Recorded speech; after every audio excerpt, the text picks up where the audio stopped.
A corkboard can be really fun to do digital scrapbooking with, and it's actually fairly easy to make. And I've got a layout here where you can see one thing that you can do with it is to create a frame around the corkboard.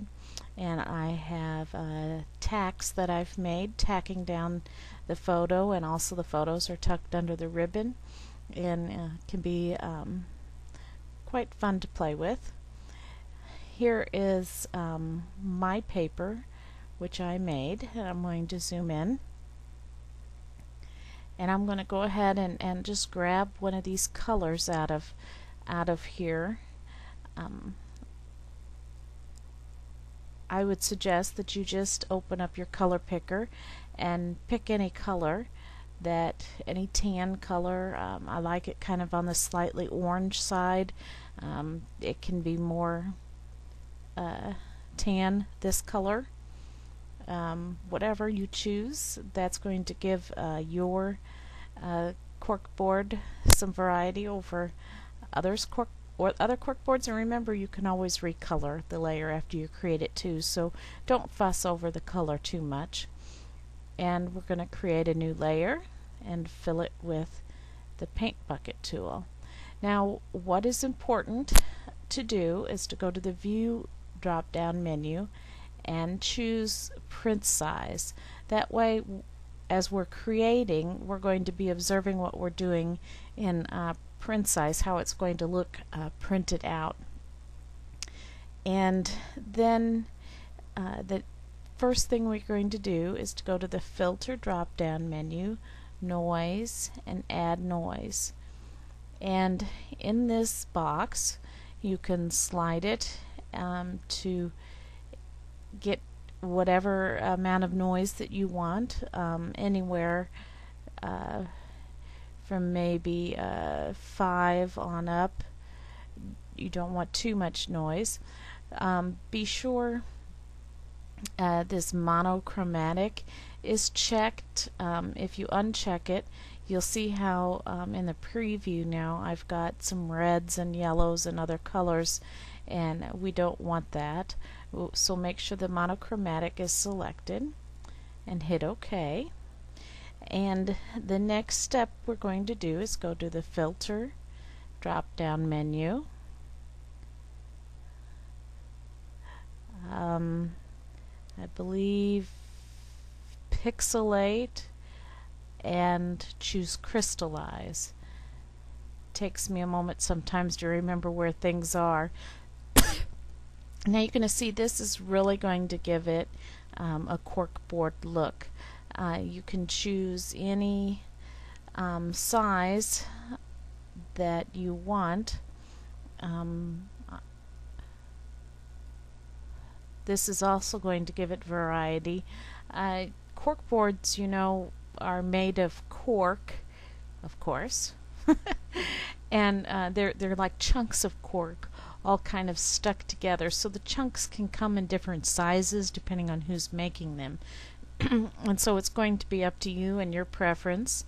I'm going to go ahead and drop mine down to about this 8 and select OK. It's going to take a moment to and I think that that's going to look okay. Sometimes corkboard is a lot bigger than that, but I think so it's not so distracting of a background with not a huge pattern, I think the smaller pattern is good. You could even go smaller than this if you want. You just make this how you want to make it and play around until you find something you like. And now I'm going to go to the Filter drop down menu once again, and then I'm going to go to Brush Strokes and Spatter, and that's going to bring up, and you can't see it all. Let me move this over. There we go. That's going to bring up this filter pop-up box, and you can change the radius and the smoothness of this. You're going to watch over here as I do it, and you can see this is going to kind of make it messy, because where the pieces of cork are put together, it isn't necessarily smooth, and it's going to create some variety of some colors in there too. And so just pick something that looks good, hit OK, and you can see now it looks even more like a corkboard. But I have a couple more steps. Let's duplicate this layer and go back up to the filter drop down menu, and then we're going to go to I gotta remember where it is, Stylize, and then find edges, and you're going to see that changes it to black and white with the edges of all those little pieces of cork that we had. And go to the blending modes and choose multiply, and you can see that makes a huge difference in the corkboard. I'm going to make it invisible and then make it visible again so that you can see the difference, and I think that's really an important step. And then I'm going to go to the create new adjustment layer icon, pattern, and it's going to fill the layer with a pattern. Double click on this box to open up your patterns. Click on the arrows for the flyout menu, and you can't see it, it's dropped off my screen, but choose texture fill. And then you're going to see right here leather. Double click on that and click OK. And you can see here we have another kind of corkboard look that we're going to apply a multiply blending mode to. Now if you want to double click on this again and open it up to change the size of this layer,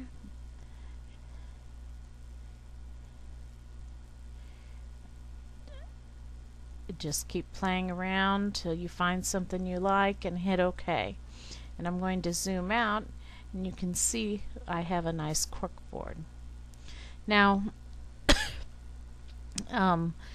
I can then, let me hold down my control key and select these three layers, and I'm going to lock them, and then I'm going to go to the layer drop down menu, and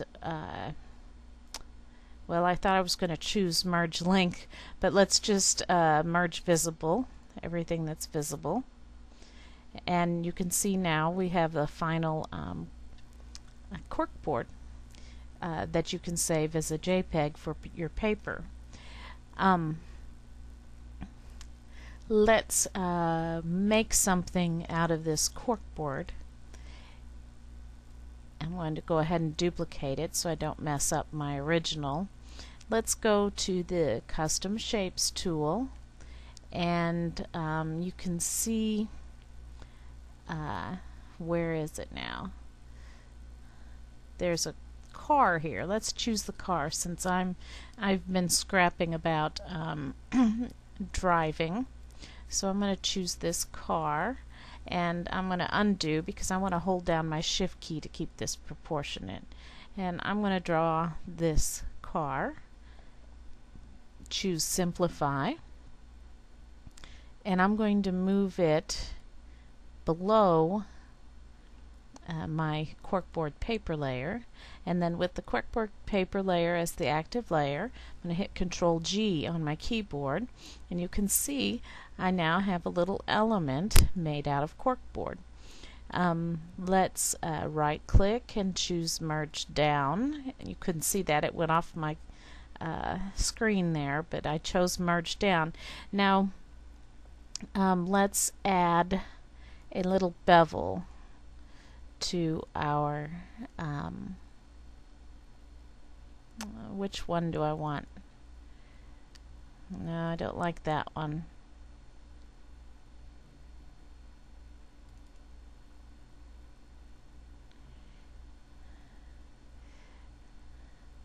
You just pick a bevel. I think that one looks good except for it's too high, so I'm going to lower it down to about 5.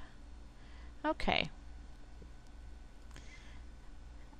But you will note that when corkboard is torn or cut, it doesn't always have the smooth edges because it's pieces of cork all kind of squished together. Sometimes those little pieces of cork pop out when they're cut into shapes, and so we're going to fix that by choosing the eraser tool. And then I'm going to go to pick out a thick heavy brush and just pick any one of these, and remember we're in the eraser tool, and so I can, let's hit undo, let's make that brush bigger. I think I had a different brush earlier. Let's try this one.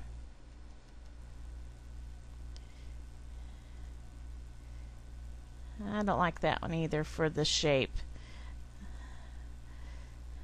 And make it a little bigger. And just barely knock out some of them edges. Let's zoom in so you can see what I'm doing. I'm just going to barely knock out some of the edges because we want it to look rough. I might position it, let's make this a little smaller. Yeah.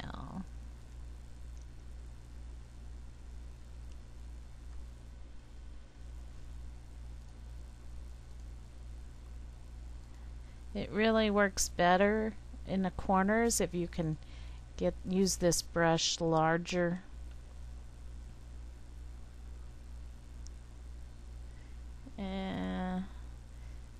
That's kind of a difficult spot to work in, and I actually think I've got the wrong bevel style on here. Clear layer style. Don't remember which one I had earlier, but it worked really well.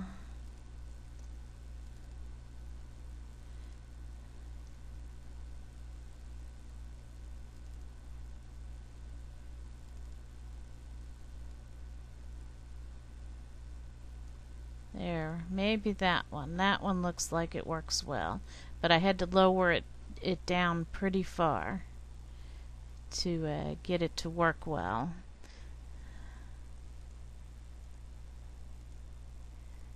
And if you do this too quickly and get too sloppy,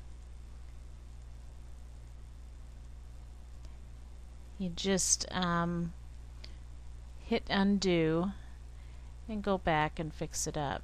But you can see now that that's looking pretty nice. I don't remember which bevel I put on. I put on the simple inner bevel, and then I took it pretty far down, so it wasn't very big. And I'm going to finish this later and go ahead and give you this little car as a free download along with the background and the tack and the frame that I made earlier, so that you can also play with these. And I invite you to make some corkboard, maybe make some little elements. Here is an alphabet that I'm working on making. You can see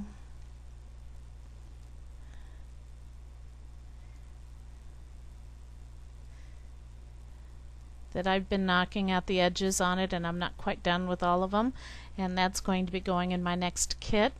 But you can make alphabets with it, and just use your imagination and go ahead and upload it somewhere and share it in the forums with us so that we can see your creativity in action.